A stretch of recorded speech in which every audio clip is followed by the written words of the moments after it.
In the quiet stillness of ancient Kyoto, where the fragrance of incense drifted through vermilion gates and moonlight shimmered over lotus ponds, there existed a world unseen by mortal eyes. The Heian period, often remembered for its elegance, poetry, and refinement, hid beneath its silken robes a darker secret, a civilization haunted by invisible forces. The courtiers who wrote delicate verses by day trembled at night, believing that spirits of the dead moved among them, carrying whispers of vengeance and disease. Beneath the fragile beauty of the imperial capital, fear pulsed like a heartbeat. And at the center of this fear stood the Onmyoji, Japan's sorcerers of balance, men who claimed dominion over the unseen. To the noble classes, the Onmyoji were both protectors and omens.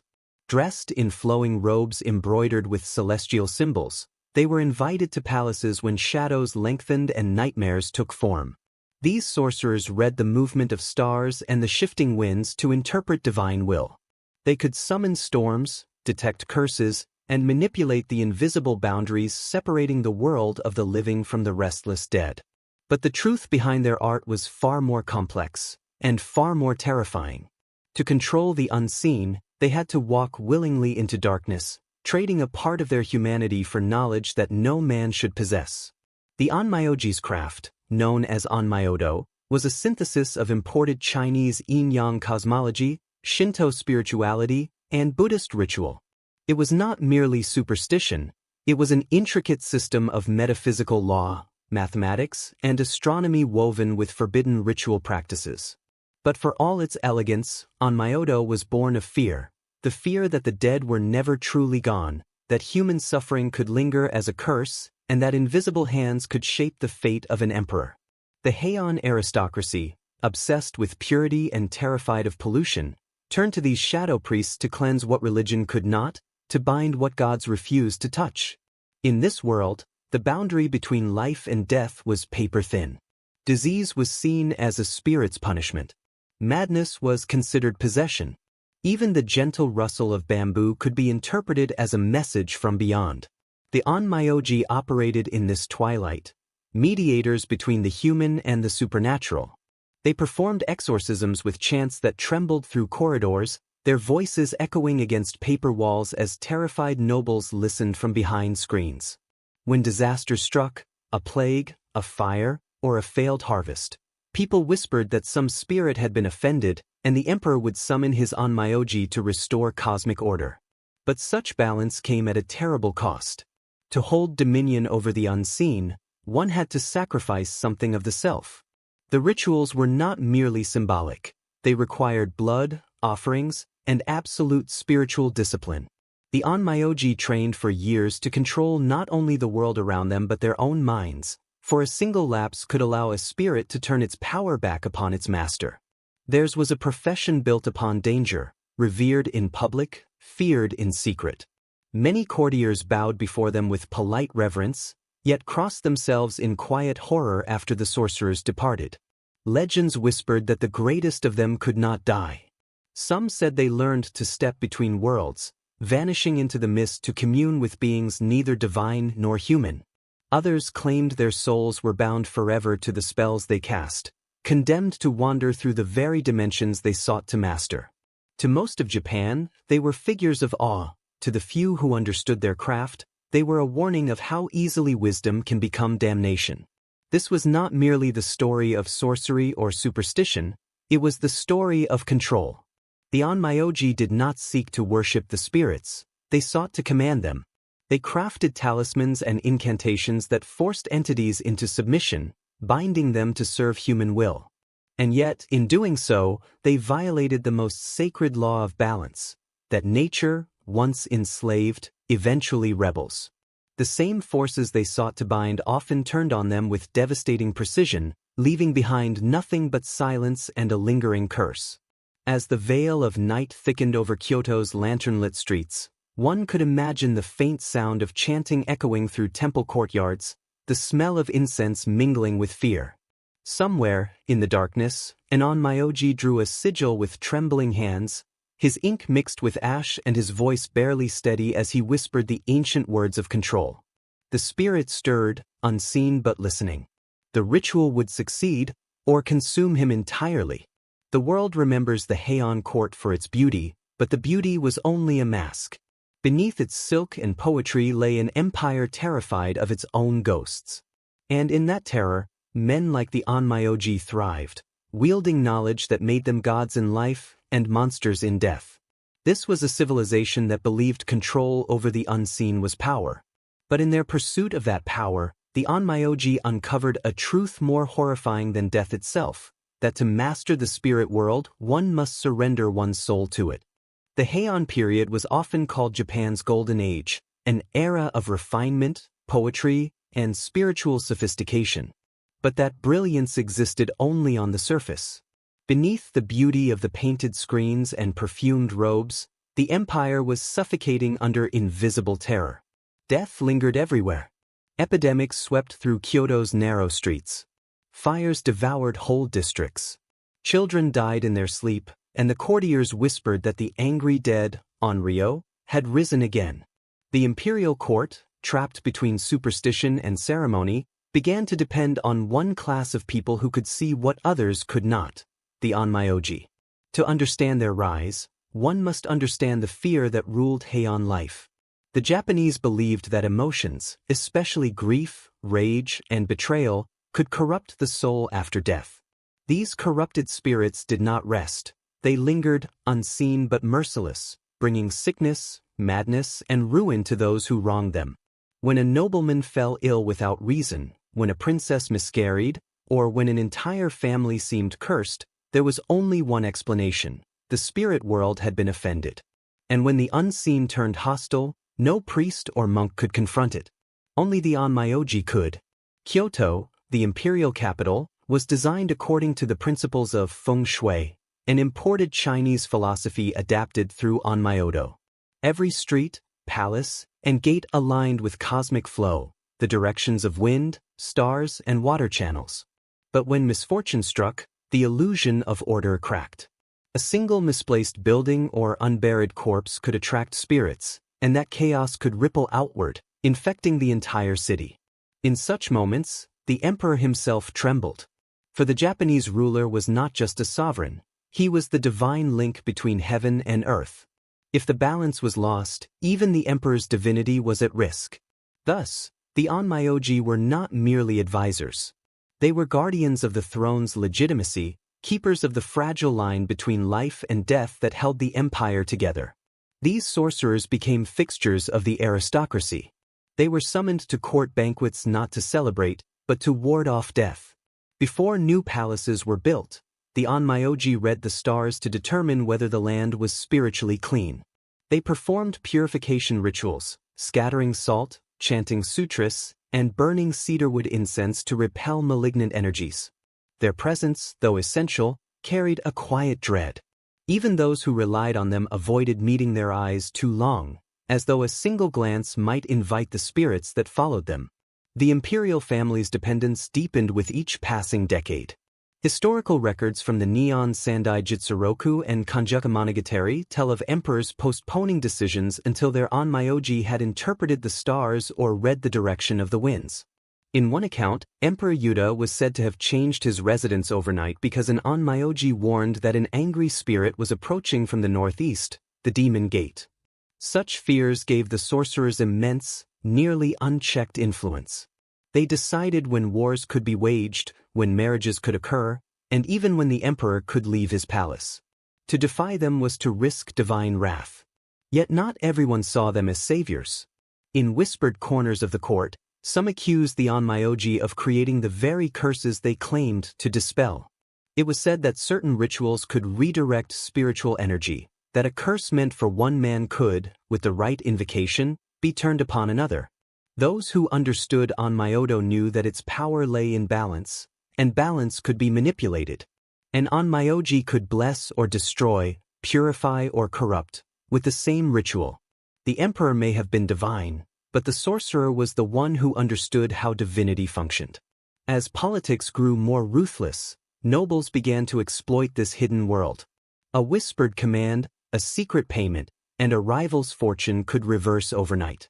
A pregnancy could fail, a sudden fever could claim a prince. No one could prove anything, because no one could see the weapon. The Heian aristocracy became a battlefield fought not with swords but with talismans and ink, where curses were the assassins of choice. Each noble house began to keep its own Onmyoji, as indispensable as soldiers. To control one was to possess invisible power, the ability to command the supernatural against your enemies. But beneath the political intrigue, a deeper horror was taking shape. Every time an Onmyoji invoked the spirits, they disturbed the cosmic equilibrium. Each exorcism was like forcing open a door between worlds. And sometimes that door refused to close. Kyoto became a haunted city, not by ghosts of individuals, but by the accumulated residue of centuries of ritual manipulation. The more the Onmyoji purified, the more impurity gathered. The balance that they sought to preserve began to devour itself. Still, the court clung to the illusion of order. The rituals continued. Offerings were made. The scent of burnt wood and recited chants became as common as the fragrance of plum blossoms in spring.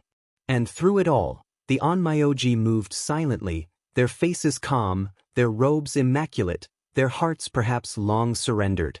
They were both healers and executioners, saints and conspirators. Without them, the empire feared collapse. With them, it feared corruption. The Heian era's shimmering surface, its poetry, its art, its delicate manners, was thus a mask stretched over a world of dread. Every gesture of elegance existed to distract from the horror that the unseen world could unleash at any moment. The courtiers wrote verses about the moon's reflection on water, but behind those verses was the knowledge that spirits watched them from beneath the surface. The Onmyoji were the empire's final defense, not against foreign enemies, but against its own dead. And so, while history remembers the Heian age for its refinement, it was also the age when beauty became a shield against terror. The Onmyoji stood in the middle of that contradiction, the bridge between elegance and horror, between ceremony and death. They maintained the illusion that order could be controlled, that the world's balance could be sustained by ink, words, and will. But deep within the empire's shimmering silence, every whispered prayer and burning charm was a reminder that the living were never truly safe, not from the spirits, and not from those who claimed to command them. To become an Onmyoji was not a privilege, it was a descent. The path began in silence, often from childhood, when a boy showed an unnatural sensitivity to presence, a gift, or perhaps a curse, that allowed him to sense what others could not. Families of lower nobility or priests would offer such children to the temples or to already established masters, believing they had been chosen by the unseen. What awaited them was not education in the ordinary sense, but transformation. The boy who entered as human would emerge as something else, neither priest nor magician, but a mediator between two realities. Their training began with the sky. The stars, to the Onmyoji, were not symbols of beauty but instruments of fate. Apprentices spent endless nights memorizing the heavens, charting celestial movements with primitive astrolabes, calculating the flow of yin and yang through mathematical precision. The cosmos was a map of the soul, every constellation a divine artery pulsing through time. They learned that misalignment between heaven and earth bred chaos, that disease, madness, and death were merely symptoms of cosmic imbalance. To read the stars correctly was to read the language of the gods, and to misread them was to invite destruction. By day, their studies turned inward. They memorized hundreds of sacred chants, copied forbidden scrolls written in archaic Chinese, and practiced kujian, secret hand gestures used to manipulate spiritual energy. The slightest mistake in a chant or movement could distort its meaning, turning a protective invocation into a curse. Every ritual demanded precision. Apprentices were made to meditate for days in total silence, fasting and staring into mirrors until hallucinations emerged. They were told that when they could distinguish illusion from truth, when the face in the mirror spoke back with their own voice, they were ready to meet the spirits themselves. That meeting came with terror. At the heart of Onmyoji training was the caution vigil, an ordeal said to test whether one's soul could withstand the gaze of the invisible. During this rite, the apprentice was left alone in a shrine for 3 nights, forbidden to speak or sleep, surrounded by talismans painted in human blood. On the final night, The veil between worlds was said to thin, and spirits would manifest, sometimes as whispers, sometimes as shadows. If the apprentice's mind broke, he was declared unworthy. If he survived, he would carry the mark of power, a quiet emptiness, a look that said he had seen what no living man should. It was during this crucible of training that one name began to emerge, Abe no Saimai. Born in the 10th century, Saimai would become Japan's most legendary Onmyoji, a figure whose existence straddled the line between history and myth. Stories claimed he was the son of a human woman and a fox spirit, a being of mixed essence, half flesh, half ether. His mastery was unparalleled. He could read a man's destiny by watching the ripples in a bowl of water. He could summon shikigami, spiritual familiars, with nothing but a single folded talisman. The emperors feared him as much as they revered him. Even his rivals whispered that he was no longer fully human. The tale of Saimai reveals what the Onmyoji truly became, not scholars, but beings transformed by their own art. To reach mastery, they had to surrender emotion, identity, and sometimes morality. The Onmyoji learned to detach from human fear, to see death not as an end but a state of energy. They believed emotions could attract spirits like magnets, so they trained to feel nothing. Compassion weakened control, sorrow diluted concentration. To command the dead, one had to become as still as the dead. And yet, that stillness came at a cost. Some apprentices never returned from their caution vigils. Others emerged unstable, hearing voices, wandering the city in a daze as if half-possessed. The temple masters called it spiritual corruption, when the border between worlds eroded too far inside the mind. To the untrained, these men appeared insane. To the Onmyoji, they were warnings of what happens when one opens the door too wide. The rituals that gave power could also drain the soul until nothing human remained. Training was not only spiritual but physical. The Onmyoji were required to undergo purification through pain, walking barefoot on salt and ashes, kneeling in icy water while reciting mantras until their voices cracked. The body, they believed, was the vessel of balance. Only through endurance could the flesh mirror the order of the heavens. Some chroniclers described initiates scarred from fire rituals, where they stood in circles of flame to test their resistance to fear. In the language of the time, pain was not suffering, it was a passage. Through it, the sorcerer's will was sharpened into a weapon strong enough to command spirits. What made the Onmyoji unlike any other priesthood in the world was their relationship with knowledge. Their power came not from worship but from understanding. They sought not to pray to gods, but to manipulate divine systems. Each learned the hidden correspondences of elements, how earth could suppress water, how fire devoured wind, how human desire could anchor an otherworldly being. Theirs was not faith. It was control disguised as faith. The Onmyoji believed the universe was a vast mechanism, and if one knew its symbols, the right geometry, the right syllable, one could make it move. But this obsession with understanding made them dangerous. Once an Onmyoji realized that even gods could be influenced by ritual, reverence began to erode. Some texts hint that a few tried to ascend beyond mortal boundaries, rewriting their destinies through forbidden rites.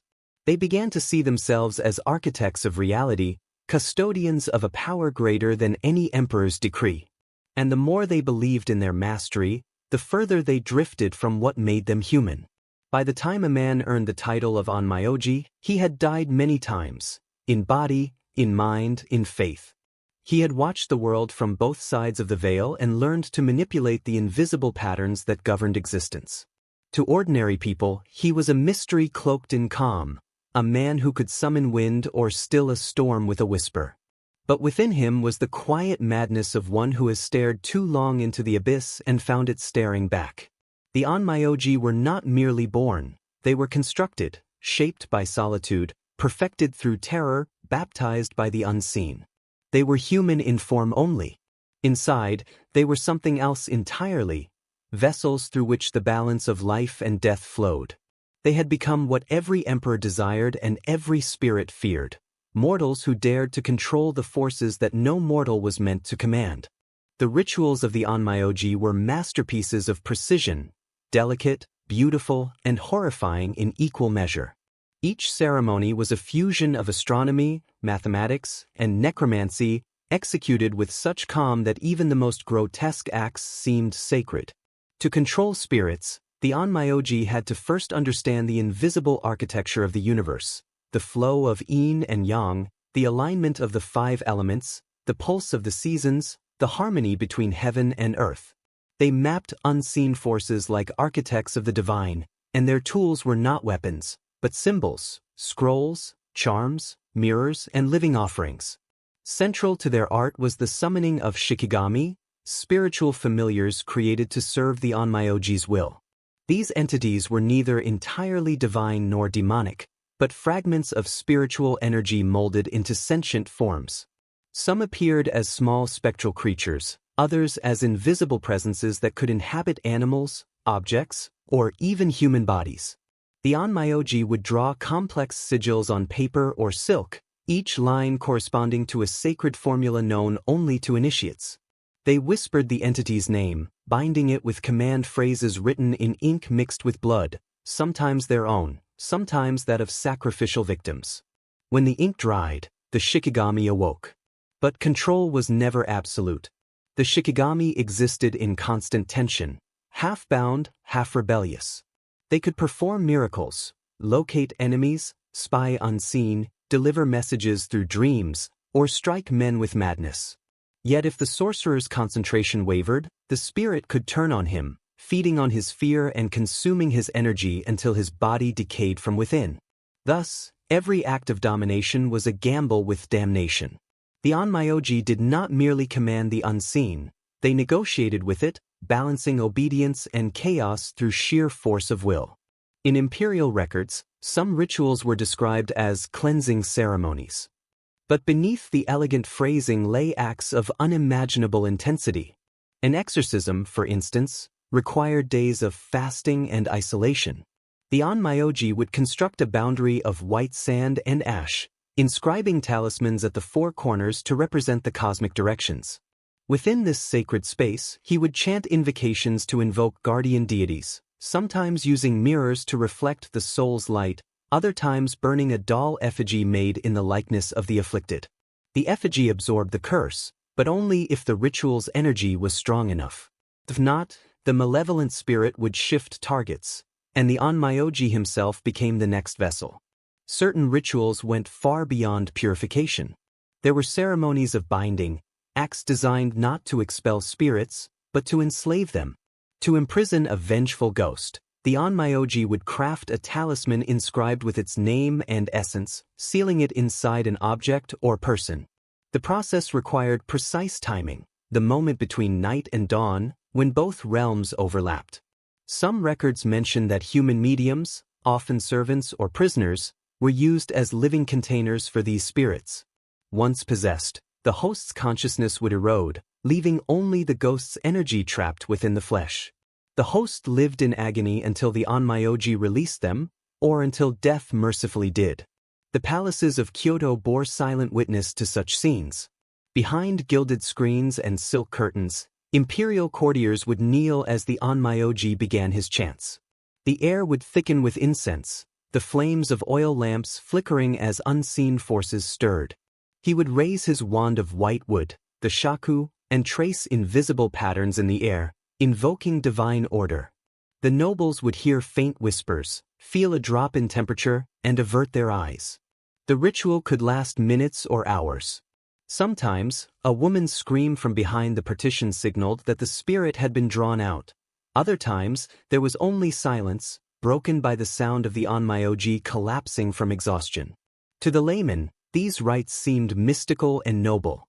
But within the Onmyoji circles, they were known for their brutality.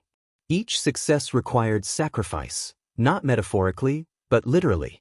It was believed that the boundary between the living and the dead could only be breached through offering.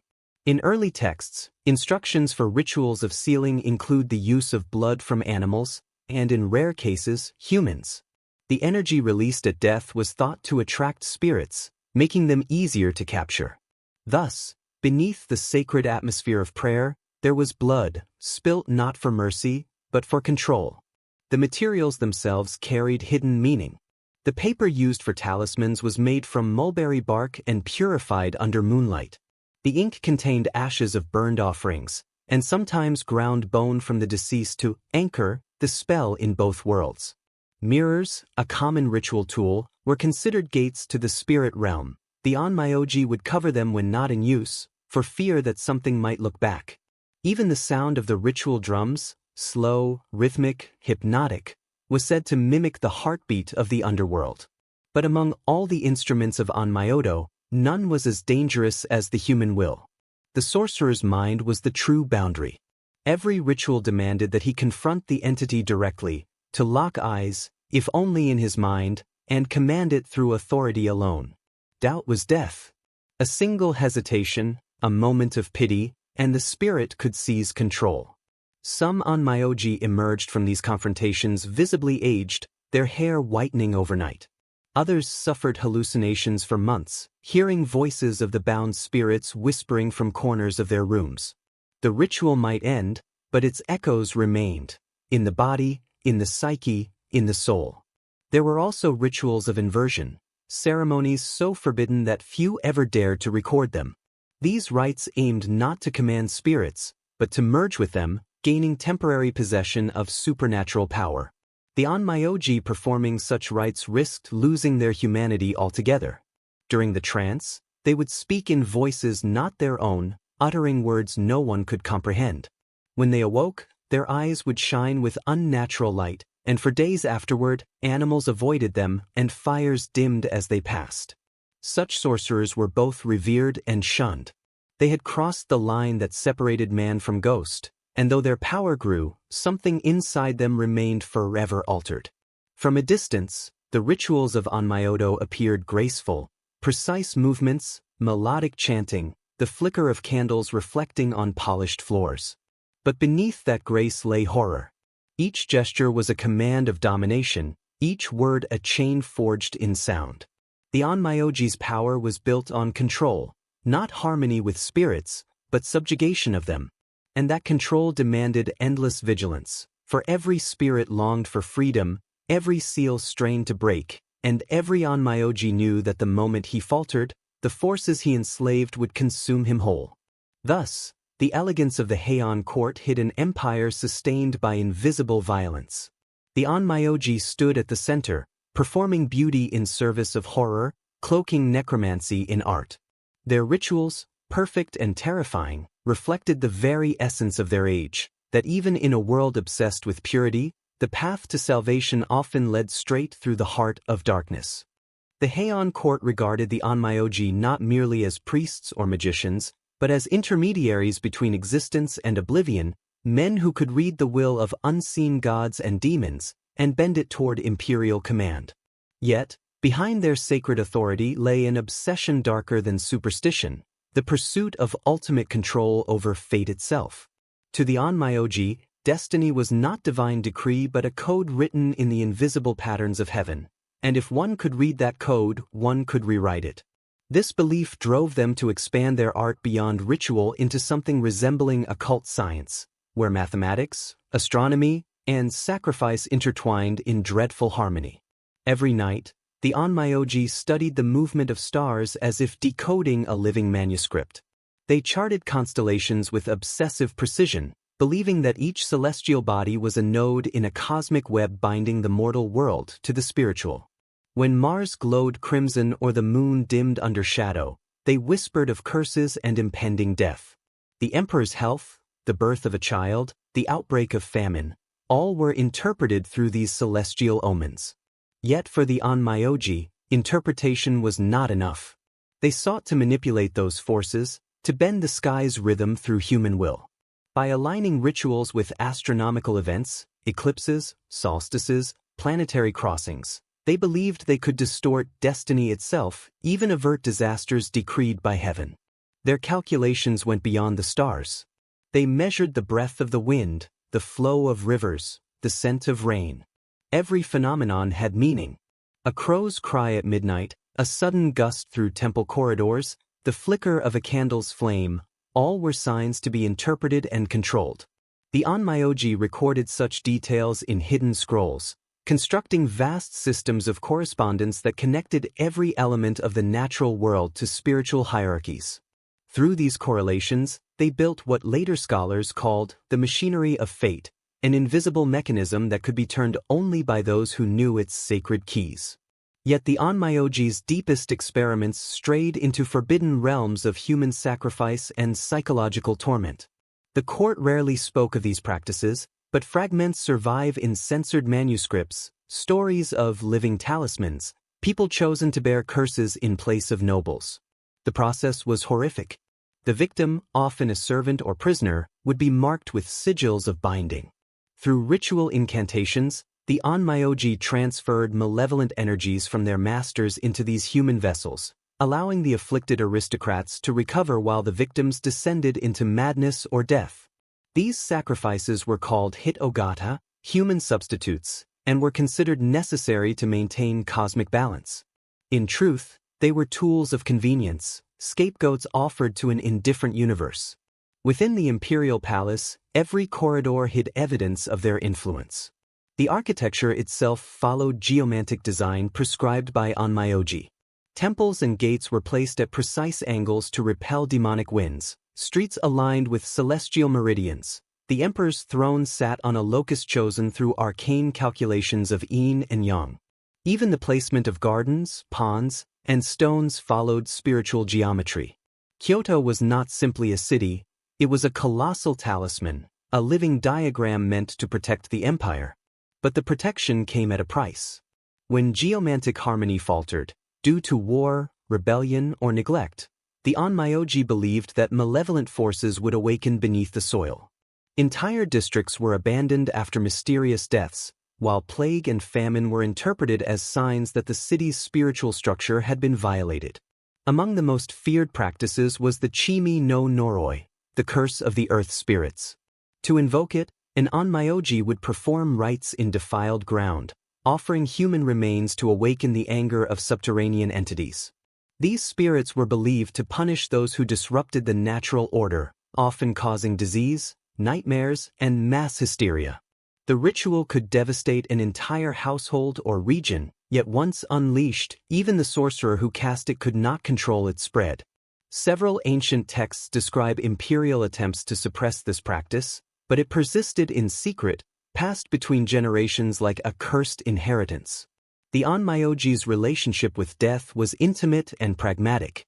They did not fear corpses, they studied them. It was believed that the soul lingered near the body for several days after death, and by interacting with it through ritual, one could extract knowledge or bind it for service. The bodies of executed criminals were particularly valued. Their violent deaths made them powerful conduits for dark energy.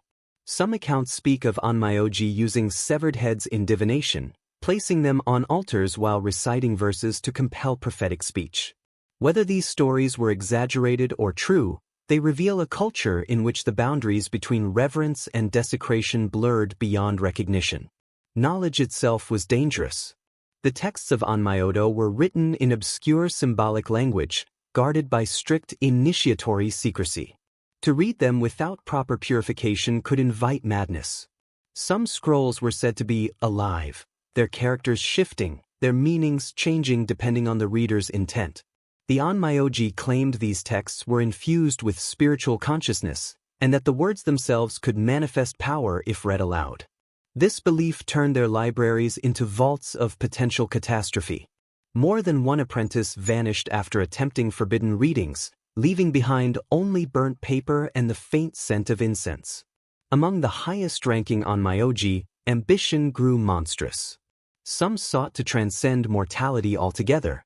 They believed that through a combination of alchemy, ritual fasting, and communion with celestial spirits, they could transform their essence into something beyond human, an immortal being neither living nor dead.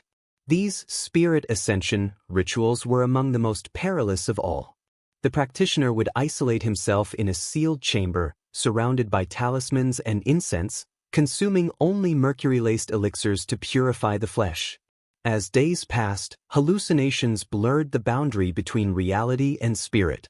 Some emerged claiming enlightenment, Others were found dead, their bodies blackened, their veins glowing faintly with strange luminescence.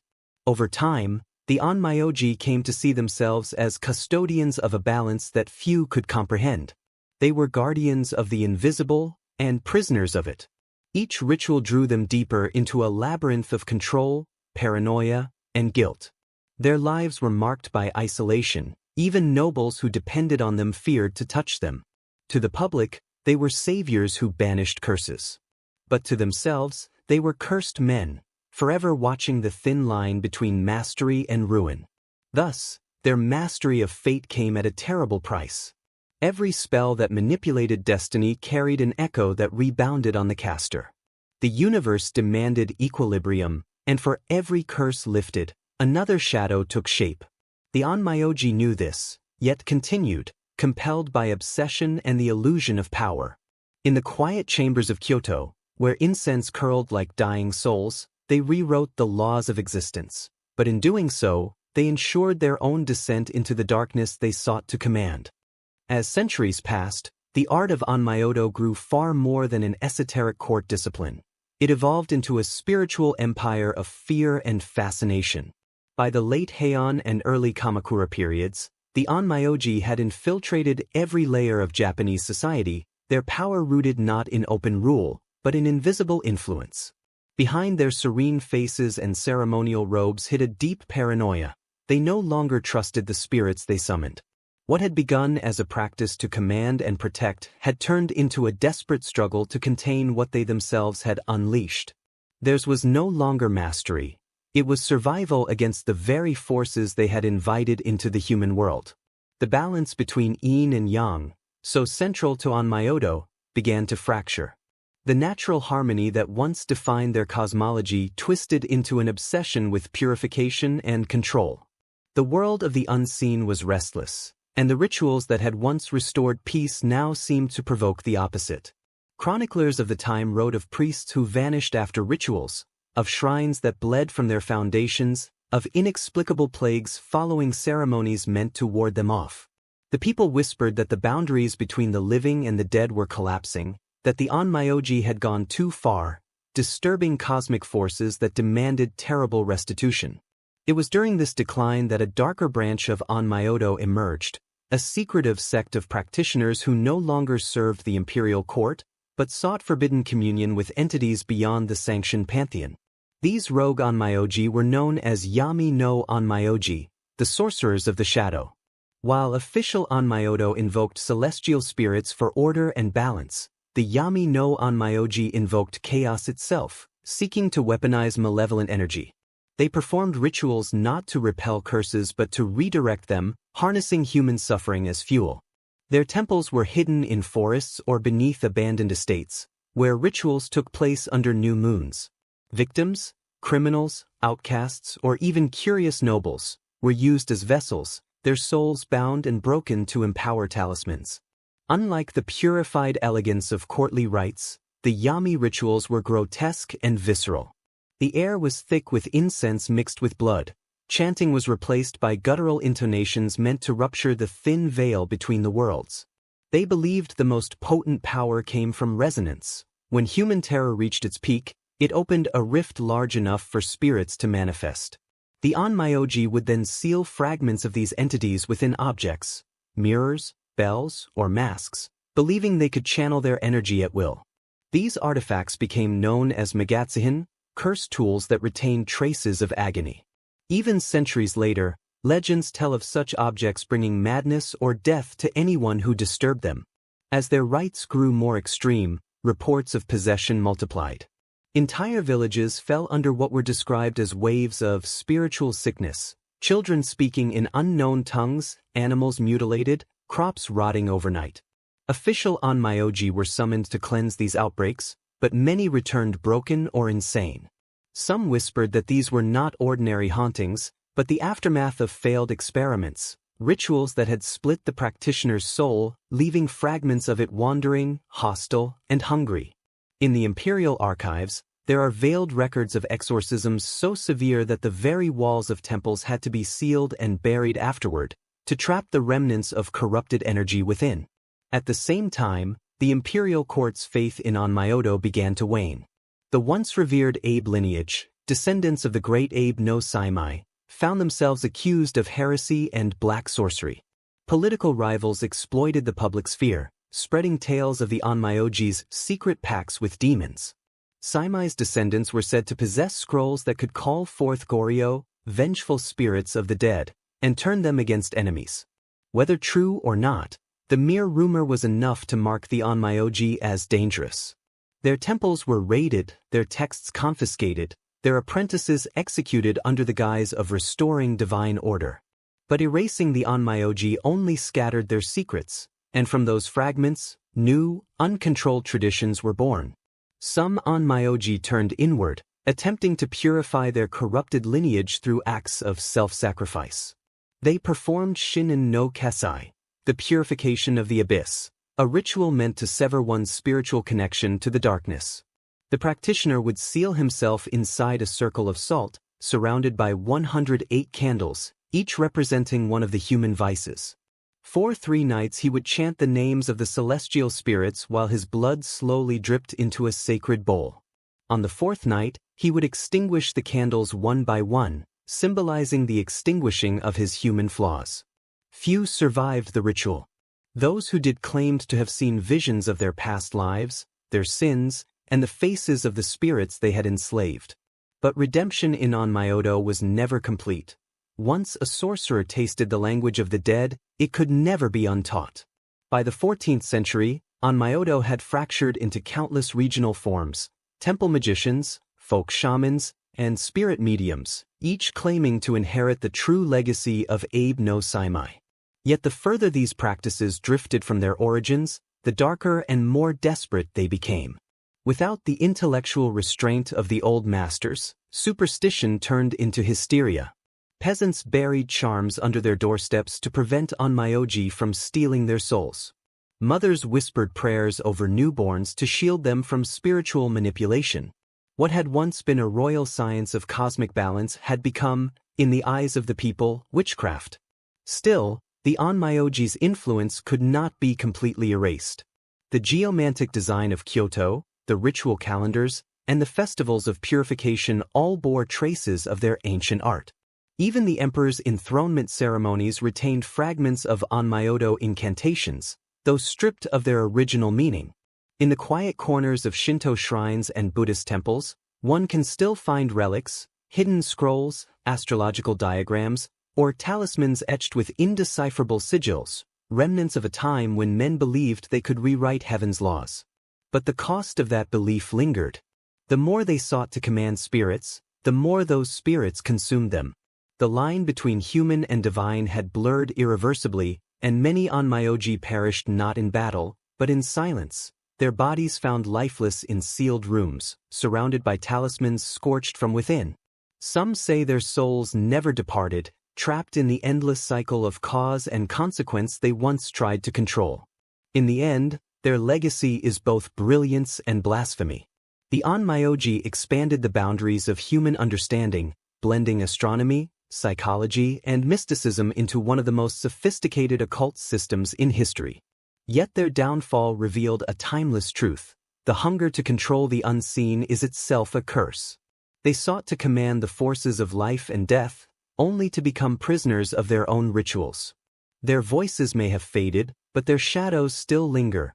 In every whispered prayer, every unseen superstition, every human attempt to dominate what was never meant to be controlled. The twilight of the Onmyoji's power did not mark the end of their story, only its transformation into myth, legend, and fear. As Japan moved into the Muromachi and Edo periods, the imperial court lost its absolute hold, and the Onmyoji faded from public service into secrecy. Yet their teachings survived, hidden in fragmented scrolls, whispered incantations, and the bloodlines of families who still practiced the forbidden arts under the guise of folk magic. What was once an institution of divine order had decayed into an underworld of spiritual mercenaries, men and women who trafficked in ghosts, curses, and the restless dead. This was the age when the Onmyoji ceased to be guardians, and became the very spirits they once bound. In the Edo period's polished cities, full of theaters, lanterns, and pleasure districts, there still lingered an invisible current of dread. Beneath the glittering order of Tokugawa peace, people still turned to Onmyoji when logic failed, when an infant was born with strange markings, when a merchant's fortune vanished overnight, when the dead refused to rest. Yet the new Onmyoji were not scholars or nobles, they were outcasts, vagabonds, and illusionists who mingled old rites with trickery. Still, among them existed a few who had inherited authentic fragments of the old power, the remnants of an art that could twist reality at the edges.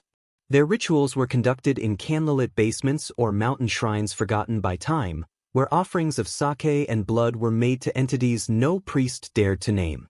One such figure was said to be Hiraga no Genin, a wandering Onmyoji who served no temple or lord. According to Edo period folklore, Genin claimed to have discovered a method to summon the souls of the dead not as shades but as tangible, living presences. His ritual, known as Utsushimi no Gishiki, the ceremony of the living reflection, required a mirror forged under moonlight and coated with the ashes of a burned corpse. The practitioner would chant invocations while staring into the mirror until his reflection dissolved. When it reappeared, it bore not his own face, but that of the spirit he sought. Those who witnessed it said the summoned dead could speak, weep, and even touch the living, but their presence brought misfortune, for the mirror also reflected the caster's soul, leaving him pale and hollow, as if drained of life. By this era, Onmyoji had taken on a distinctly psychological dimension. The sorcerer's true power no longer lay in commanding spirits, but in manipulating the fears of men. The Onmyoji understood something profound and terrifying, that belief itself was a force as real as any demon. They learned to craft illusions so complete that they could break the boundary between perception and truth. When an Onmyoji cursed someone, the victim's mind did the rest, conjuring sickness, shadow figures, or madness from within.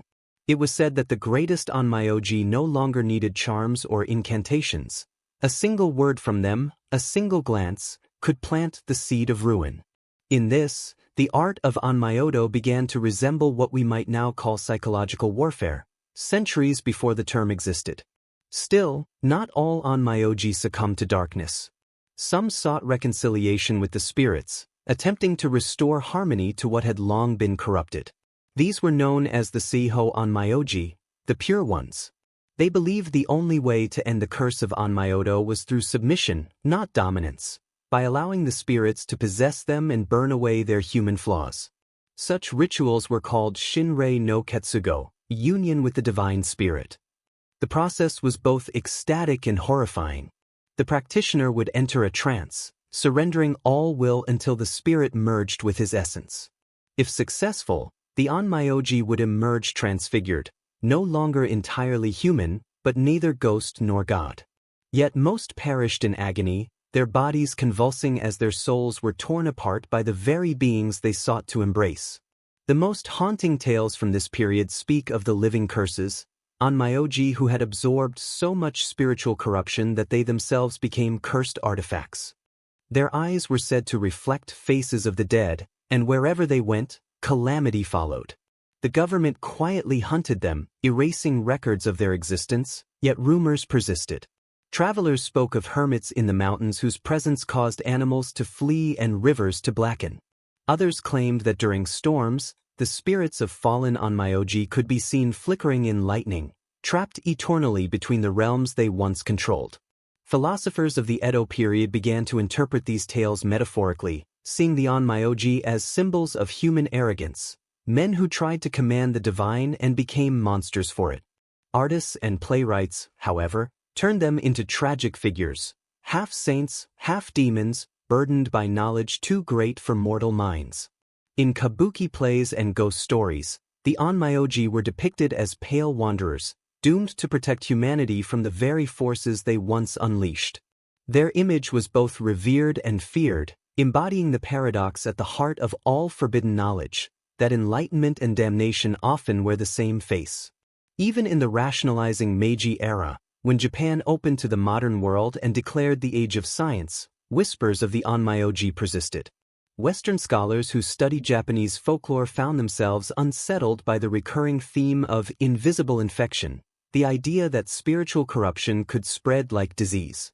To them, Onmyoji seemed less like superstition and more like a primitive psychology of guilt and control, a framework through which people made sense of unseen suffering. Yet even they admitted that something uncanny lingered. There were cases, too numerous to dismiss, of strange phenomena during archaeological digs near ancient Onmyoji temples. Spontaneous fires, nightmares, instruments malfunctioning, the faint sound of chanting recorded where no one was present. It is here, at the intersection of myth and memory, that the legacy of the Onmyoji truly lives. They are no longer just historical figures. They are archetypes, the embodiment of humanity's eternal temptation to master what cannot be mastered. Whether their rituals truly summon spirits or merely the shadows of the human psyche, their story remains the same, a warning written in incense smoke and blood. To seek control over the unseen is to risk becoming part of it. And perhaps, in that final understanding, lies the Onmyoji's true revelation. They believed that spirits were reflections, that every demon, every curse, every haunting was a projection of human desire and fear. To exorcise a spirit was, therefore, to confront one's own darkness. The ultimate ritual was not about commanding the invisible world but facing the mirror, the same mirror that showed Hiraga no Genin his death and every Onmyoji his inevitable fate. They were not only sorcerers, they were mirrors of humanity's obsession with power, its dread of mortality, and its longing to transcend both. So when we speak of Onmyoji today, whether in folklore, film, or memory, we are not merely recounting superstition. We are remembering a civilization's most intimate dialogue with its own shadow. The spells they cast, the spirits they bound, the madness they endured, all were expressions of one ancient, unending question. What happens when man dares to play God? And in that question, whispered across centuries, the true spirit of Onmyoji still lingers, waiting, listening, haunting not the world of the dead, but the hearts of the living. By the time the modern age dawned, when electric light began to pierce the shadows of old Kyoto and the chants of monks were drowned beneath the hum of progress, the world believed it had finally outgrown its ghosts. Science had replaced superstition, psychology had replaced spirit possession, and yet, something ancient still pulsed beneath the rational surface. The Onmyoji were long gone, their temples reduced to ruins or tourist curiosities. But the energies they once manipulated, the fears, the beliefs, the unspoken hunger for control, remained. And in the quiet places of Japan, where the line between modernity and myth still flickers, their legacy continues to whisper. Modern historians often dismiss the Onmyoji as products of medieval ignorance, a cultural blend of astrology, geomancy, and courtly politics. But to truly understand them, one must look beyond the surface of superstition and into the psychology that birthed it. The Onmyoji represented something primal, humanity's refusal to accept helplessness. In a world where earthquakes shattered entire cities and plagues could erase families overnight, the idea that one could negotiate with the unseen, influence destiny itself, offered unbearable temptation. Their rituals, for all their cruelty, were acts of defiance, attempts to impose meaning on chaos. And in that defiance, they mirrored a truth that still defines us, the belief that knowledge, no matter how dark, can save us from fear. Yet every attempt to control the unknown only deepened it. Even now, fragments of Onmyoji survive, not in temples or imperial archives, but in the subconscious architecture of Japanese culture. Shinto exorcism rites, Buddhist memorial chants, even the design of homes and gardens, all trace their lineage back to Onmyoji's obsession with harmony between forces. The yin and yang of old were not destroyed, they were rebranded. The talisman became art. The curse became tradition. The invocation became poetry. The Onmyoji's forbidden science seeped invisibly into daily life until it became indistinguishable from culture itself. But there are darker echoes, things that cannot be explained away as heritage. In the 20th century, reports emerged of secret societies claiming descent from the Abe and Kumo bloodlines, reviving rituals believed extinct since the Heian era. Some of these groups called themselves Reiken no Kai, circles of spiritual perception, and claimed to possess scrolls that could manipulate karma through geometric incantation. Their practices blended ancient chants with modern technology, electromagnetic fields used in place of sacred symbols, hypnotic rhythms in place of drums. They called it Onmyoji, and its aim was not to summon spirits, but to awaken dormant energies within the human mind. Yet investigators who infiltrated these groups described bizarre side effects, hallucinations, shared dreams, sudden deaths among members who participated in prolonged meditative trances. When authorities raided their meeting halls, they found walls covered in ancient sigils drawn in blood and mirrors facing each other infinitely, reflecting nothing but darkness. In another case from 1934, an excavation team near Kyoto uncovered a sealed chamber beneath an old temple, its walls lined with copper talismans and inscriptions warning of a sealed gate to the south. Inside were the remains of 5 monks sitting in ritual posture, perfectly preserved as if mummified mid-prayer. Surrounding them were stone tablets inscribed with the names of celestial deities, and a single word repeated in red ink, Fukai. The translation, the depths, was consistent with an ancient Onmyoji concept describing the spiritual abyss beneath creation, a void from which all energy flowed. Scholars who studied the site reported strange phenomena, photographs failing to develop, compasses spinning wildly, and several researchers falling ill with no medical explanation. The chamber was resealed, its contents classified, and local priests warned villagers never to approach the area again. To this day, stories persist of rural exorcists who use the old methods, silent rituals conducted by night, talismans drawn with iron ink, mirrors buried at crossroads to trap wandering souls. They never call themselves Onmyoji, yet the gestures, symbols, and structure of their incantations betray their origin. Some scholars argue these modern exorcists are the last remnants of a lineage that refused to die. Others believe they are frauds, actors repeating forgotten prayers to comfort the desperate. But witnesses tell of something else entirely, a power that still responds when invoked, a shadow that still listens when named. The idea that a 1,000-year-old practice could still have power in an age of reason may seem absurd. But in truth, the Onmyoji never depended on belief alone. They depended on fear, and fear is eternal. Every culture that believes it has outgrown the supernatural eventually finds itself haunted by its reflection. In Japan, that reflection takes the form of the Onmyoji's ghost, not the man, but the idea of him, the one who dares to step beyond human boundaries, who gazes too long into the abyss, who treats the invisible as a tool. And the abyss, as the old saying goes, always gazes back. What makes the story of the Onmyoji enduring is not the exoticism of their rituals, but the universality of their downfall. They remind us that knowledge without humility becomes poison, that every power we claim over nature and spirit alike exacts a hidden cost. The ancient Onmyoji sacrificed servants to absorb curses. Modern man sacrifices ethics to harness technology. The language has changed, but the pattern is the same. We are still drawing circles of power, still binding energies we do not fully understand. Only now, the circles are digital, and the spirits we conjure take the form of algorithms, radiation, and artificial intelligence. Perhaps, as some philosophers suggest, Onmyoji never died. It evolved. Even in contemporary Japan, the cultural fascination endures. Films, anime, and literature resurrect Abe no Saimai as both savior and sinner, a symbol of wisdom tinged with hubris. Temples dedicated to him still receive offerings, not from worshippers, but from those seeking protection from unseen forces. Modern visitors may see it as harmless tradition, yet the air around such places carries a strange gravity, as though the rituals performed there were never entirely symbolic. And when priests chant the old invocations during annual festivals, few realize they are repeating words first whispered to command spirits in the dark chambers of Kyoto's forgotten past. In the end, the legacy of the Onmyoji is not confined to myth or ritual, but to the eternal human condition.